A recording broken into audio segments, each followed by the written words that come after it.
Imagine building something so important, so massive, that thousands of people came together to raise it 11,500 years ago.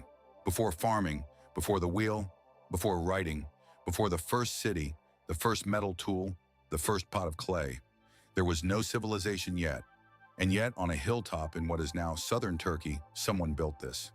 This is Göbekli Tepe. And when archaeologists understood what they were looking at, it broke the timeline of human history. The name means Potbelly Hill. It sits near the city of Şanlıurfa, between the headwaters of the two great rivers, the Euphrates and the Tigris. For thousands of years, it was just a mound, a hill farmers plowed around without a second thought. In the 1960s, surveyors even walked across it, noticed some broken slabs of limestone, and assumed it was an abandoned medieval cemetery. They moved on. They had no idea they were standing on top of the oldest known monument of its kind on Earth. Then in 1995, a German archaeologist named Klaus Schmidt came to take another look. What he found beneath the surface stopped him cold. Not graves, but enormous rings of carved stone pillars, some of them 5 meters tall and weighing up to 10 tons. Schmidt would later say that on the first day, he understood he had two choices: walk away or spend the rest of his life here. He stayed. And the deeper they dug, the stranger it got. Here's the part that's hard to absorb. Radiocarbon dating puts the oldest of these enclosures at around 9,500 BCE. That makes Göbekli Tepe roughly 11,500 years old. The pyramids of Egypt, about 4,500 years old. Stonehenge, around 5,000. Göbekli Tepe is older than the pyramids by about 6,000 years, older than Stonehenge by 6,000 years. It is older than the invention of pottery, agriculture, and writing. By the time the first pyramid was built, Göbekli Tepe was already more ancient to the Egyptians than the Egyptians are to us. And this is the real shock, the thing that genuinely rewrote the textbooks. We used to believe the story of civilization went in one clear order. First, humans settled down and farmed, then with surplus food they built towns, and only much later did they have the time and organization to raise temples. Göbekli Tepe flips that on its head. It was built by hunter-gatherers, people with no farms, no permanent villages, no domesticated animals. Groups who, by every old assumption, should not have been able to organize a project this enormous. Somehow they did. The pillars themselves are not blank. They are covered in carvings. Foxes, snakes, wild boars, vultures, scorpions, and cranes. Animals that were dangerous or powerful, not the gentle creatures you'd expect from a farming people. And the central pillars are stranger still.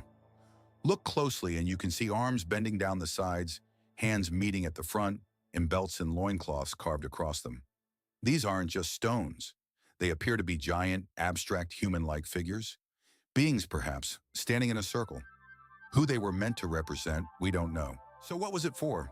Klaus Schmidt believed it was something like a sanctuary, a gathering place where scattered bands of people came together for rituals, feasts, and shared belief.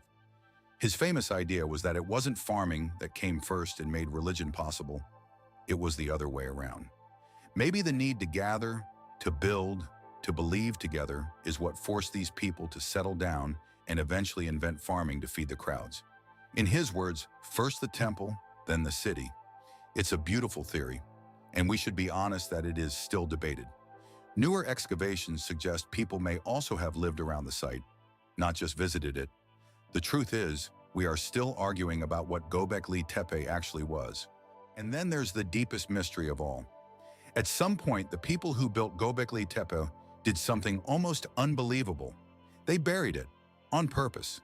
They filled the enclosures with rubble and earth, by hand, until the whole thing vanished beneath the hill, which is exactly why it survived so perfectly for 11,000 years. We don't know why. Was it sacred closure? A way of retiring a holy place?